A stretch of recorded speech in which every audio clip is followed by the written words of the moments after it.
आज तो मेरी इतनी भी हिम्मत नहीं है कि अपने पोते को थोड़ी देर गोदी में लेकर खिला लूं। इतनी थक रही हूं मैं तो। मैंने इसीलिए तो बोला था मम्मी जी आपको, कुछ दिनों के लिए काम वाली लगा लीजिए। हाँ बहू, बोला तो था, पर तुझे अचानक से क्यों जरूरत पड़ गई है काम वाली की? वो मम्मी जी आप थक जाते हो इतना इसलिए। नहीं नहीं, मैं अभी छत पर गई थी ना, थोड़ा कपड़े वपड़े सुखा कर आई थी, इसलिए थोड़ा थक गई थी। वरना मैं और पिंकी हैं तो सारा काम करने के लिए घर पर। क्या करना काम वाली का, फालतू के पैसे बर्बाद। पर आज सच में मेरे तो पैरों में बहुत दर्द हो रहा है। लेकिन मम्मी जी आज पिंकी कहाँ पर है सुबह से? वो आई नहीं है रूम में। उससे ना आप थोड़ा अपने पैरों की मालिश करवा लीजिए, आपके पैरों में आराम हो जाएगा। लेकिन आज ये पिंकी बहू बहुत टाइम हो गया अपने कमरे से बाहर नहीं निकली है। पिंकी, ओ पिंकी बहू। आपने बुलाया माँ जी? हाँ बहू, मैं ये पूछ रही थी, मैंने तुझे थोड़ी देर पहले भी आवाज दी थी, तो आज कमरे से बाहर नहीं निकली है, क्या हुआ? कुछ नहीं माँ जी, बस मुझे आज टाइम नहीं मिला बाहर आने का।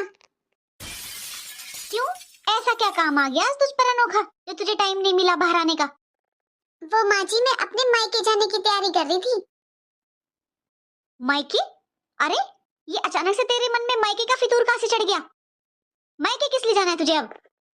माँ जी मैंने आपको बताया तो था, मेरे भाई की शादी है, उसमें जाना है मुझे। हाँ बताया था, लेकिन तेरे भाई की शादी में तो अभी पूरे 2 महीने हैं ना, तो तू जाकर क्या करेगी अभी से? माँ जी मेरे बस एक ही भाई है और उसकी शादी है, तो उसमें तो मैं जाऊंगी ना पहले से ही। आप तो माँ जी बहुत समझदार हो, आप ही बता दो कि शादी वाले घर में कितनी तैयारियां करनी होती हैं। आपको पता है माँ जी, अभी तक मेरी माँ ने कोई तैयारी नहीं करी है। माँ जी मैं दिन के दिन थोड़ी ना जाऊंगी अपने भाई की शादी में, मुझे भी शॉपिंग करनी है और वहाँ पर भी शॉपिंग हो जाएगी। आपको तो पता ही है ना माँ जी, शादी के घर में कितने काम होते हैं। बहू मैं मानती हूँ कि शादी के घर में बहुत काम होते हैं और तेरे इकलौते भाई की शादी है, लेकिन तुझे ये नहीं दिखाई दे रहा है कि यहाँ पर तेरी कितनी जरूरत है।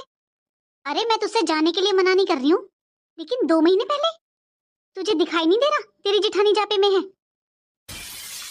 बहू तेरी जरूरत तेरे मायके से ज्यादा तेरे ससुराल में है अभी। अरे मुझसे इतना काम होता है क्या? दीदी देख रहे हो ना आप मम्मी जी को, आप बताओ ये सही बात है? मैं अपने भाई की शादी में नहीं जाऊं क्या? अरे अब आपकी वजह से मैं अपने भाई की शादी में ना जाऊं?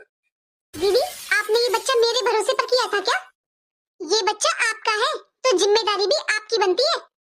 मम्मी जी मैं मायके जाऊंगी तो जाऊंगी। पिंकी तुम सही कह रही हो, भाई की शादी का तो चाव भी अलग होता है।